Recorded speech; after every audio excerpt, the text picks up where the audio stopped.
of Nicaragua. I give the floor to His Excellency Mr. Sergei Lavrov to take the floor. Excellence, Monsieur Sergei Lavrov, ministre des Affaires étrangères de la Fédération de Russie. I give the floor to the Minister for Foreign Affairs of the Russian Federation. Mr. President, ladies and gentlemen, for over a year and a half, the situation in the Middle East and North Africa has been at the center of global politics. The deep changes that have swept over the region are intertwined with the key problems of the modern international relations and require everyone to take a comprehensive approach to reject simplified and ideology-driven patterns and double standards. Russia consistently supports peoples in their aspiration to determine their destiny by themselves and to pave the way to more effective models of public governance. We believe it is particularly important to carry out those transformations in a non-violent way and without outside interference. We strongly believe that all the members of the international community should be interested in making the Middle East North African region peaceful, stable, democratic, and free from domestic and interstate conflicts. So far, however, there has been no progress in reaching unanimity in the efforts of outside players to create conditions for achieving this goal. Of particular concern is the deepening of internal conflict in Syria. We have consistently called for consolidated efforts of the international community to compel the government and its opponents to immediately cease violence and come to the negotiating table, and to draw up a compromise on the content and pace of reforms that would satisfy all Syrians and ensure safety and the rights of all ethnic and religious groups. This is the substance of the consensus recorded in the Geneva communique of the Action Group, agreed upon as a follow-up to the Kofi Annan plan. We call upon all members of the Action Group to fully confirm the commitments that all of us have taken on in Geneva. This is the quickest way to stop the loss of human life in Syria. We propose the adoption of a resolution in the UN Security Council which would endorse the Geneva Communique as a basis for negotiations at the beginning of the transitional period, but this proposal has been blocked. Those who oppose the implementation of the Geneva Communique take upon themselves an enormous responsibility. They insist on a ceasefire only by the government and encourage the opposition to intensify hostilities. But in doing so, they essentially push Syria even deeper into the abyss of bloody internecine strife. The militarization of the conflict is continuing, with calls for open intervention. Extremist organizations, including Al-Qaeda, have become more active in Syria. They perpetrate terrorist attacks against innocent civilians and civilian infrastructure. The number of war crimes is growing, both on the side of the government forces and the opposition, as has been recorded in the recent report of the Commission of the UN Human Rights Council. Russia resolutely condemns any violence, wherever it comes from, and is convinced that there is still an opportunity to undertake collective actions. Practical steps to overcome the crisis need to begin with a comprehensive ceasefire, the release of prisoners and hostages, and supply of additional humanitarian aid. This will create conditions to start an inter-Syrian dialogue. We hope that the experience of Special UN Arab League representative Lakhdar Brahimi will contribute to reaching agreements on such arrangements with the support of the international community. Russia will provide its full support to the success of his mission. The transformations in the Middle East should not marginalize the Palestinian problem. The achievement of a comprehensive, just, and lasting Arab-Israeli settlement that should lead, among other results, to the establishment of an independent, viable, and contiguous Palestinian state, coexisting in peace and security with Israel, would become a major contribution to normalization of the overall regional situation. The Arab Peace Initiative fully retains its relevance, and we support the efforts of the League of Arab States to move it forward. I also wish to stress that it is important to implement the decision on convening in 2012 a conference on establishing in the Middle East a zone free of weapons of mass destruction and their means of delivery. Undoubtedly, it is necessary to ensure participation in the conference of all states in the region that should agree on key arrangements among themselves. In this regard, the League of Arab States is also called upon to play an important role.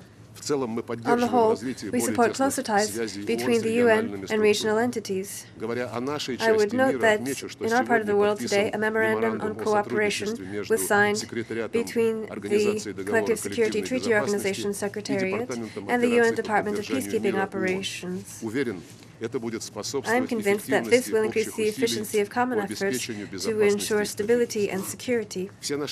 All our actions should rely on a solid basis of the UN Charter, where nothing provides for the right to change regimes. It is unacceptable to impose a political system of a country on its people. This was very clearly stated by President Vladimir Putin, speaking at the Kremlin on September 26th. The sequence of events in the Arab world and in other regions proves the futility of such a policy that can lead to dangerous accumulation of interethnic and interreligious clashes in international relations.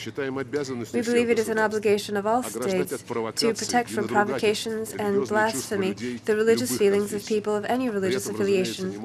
At the same time, of course, there can be no justification for acts of terror, regardless of where they are committed, be it in Libya, Syria, Iraq, Yemen, or anywhere else. Attacks against diplomats or UN personnel are absolutely unacceptable. In general, we are convinced that today, when the world is going through a transition period that is characterized by instability in the economy, politics, and intercivilizational relations, it is particularly important for UN member states to be able to rely on accepted rules of conduct and to agree on a joint response to threats to global stability. We should not allow irresponsible actions dictated by expedient interests to shatter the system of international law.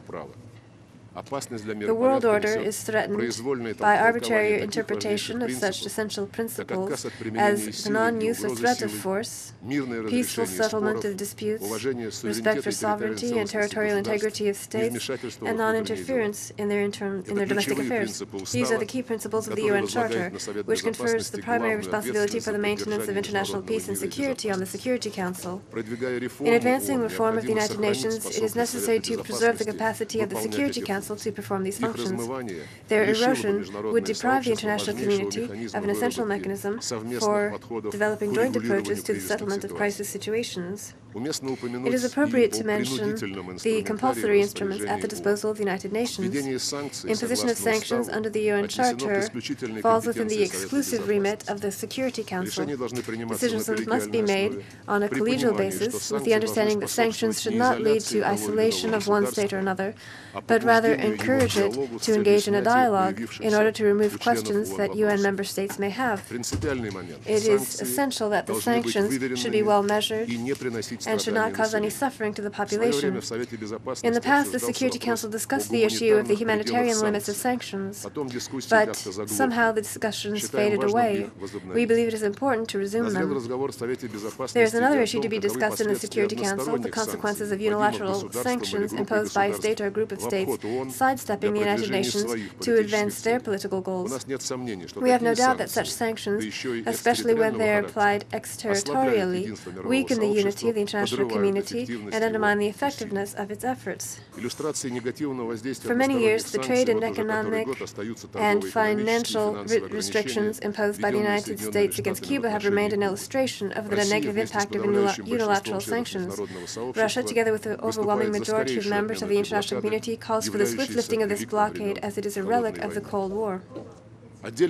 Special attention should be given to practical enforcement of Security Council decisions on sanctions against non-state actors and illegal cross-border formations.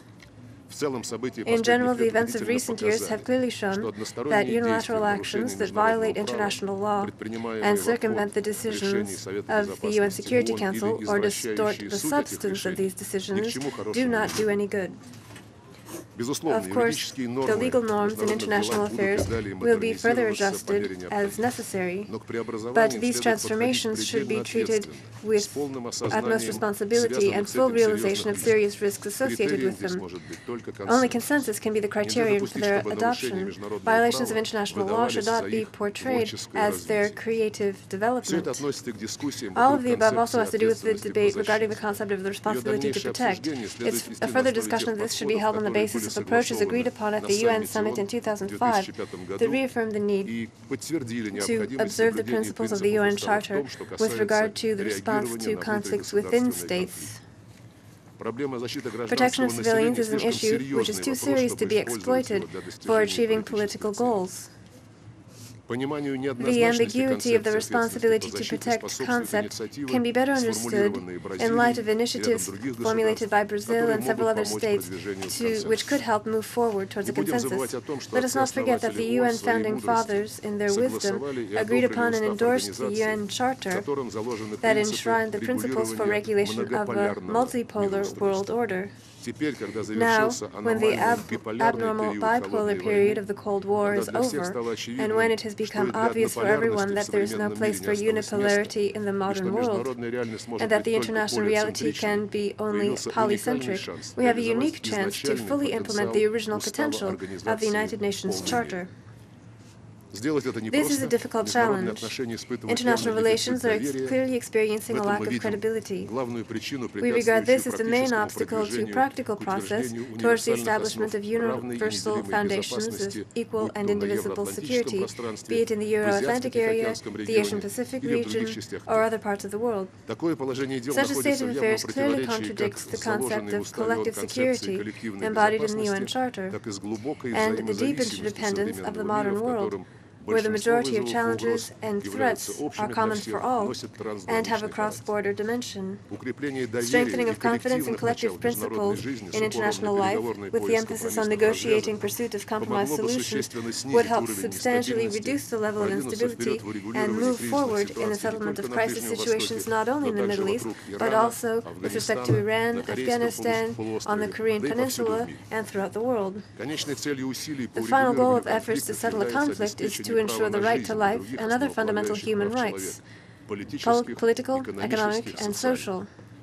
The events of recent years confirm that without lasting peace and sustainable development, it is impossible to ensure human rights. In turn, the protection of human rights should contribute to security and development of people, rather than serve as a pretext for illegal interference in the domestic affairs of states. The Universal Declaration of Human Rights states that everyone is entitled to an international order in which their rights can be fully realized.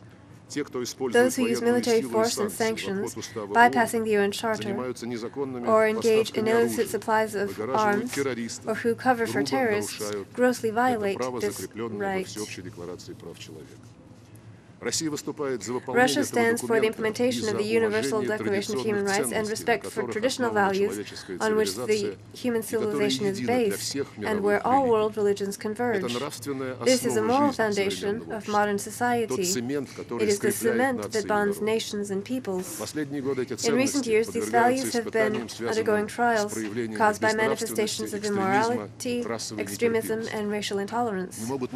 Another matter of concern is the even more assertive actions of those who, citing freedom of speech, condone glorification of Nazis and their accomplices and desecrate the memory of the victims of World War II and the victors against fascism. Such actions are incompatible with the obligations of states under the United Nations Charter.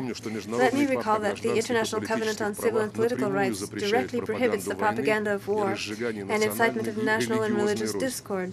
This means that freedom of speech and assembly cannot be used as justification for the propaganda of Nazi or other radical and extremist views in violation of basic principles and norms of international law. Yesterday, the UN Human Rights Council endorsed a resolution proposed by Russia on interrelation of human rights and traditional values. It is regrettable that a number of Western states voted against this document, which is especially relevant today. Mr. President, ladies and gentlemen, progress towards a genuine partnership in international relations is possible only on the basis of equality and mutual respect. The course of events in the world leaves no alternative to anyone but to join efforts in order to build a stable, equitable, and democratic international system. It would be possible to resist this subjective trend and try to preserve the old order for a while. But such resistance will cause new lives, suffering, and destruction. Let us display our vision, and instead of looking back at the history of previous centuries, let us take the side of the history that is unfolding before us now, and which is so in need of collective statesmanship. Thank you.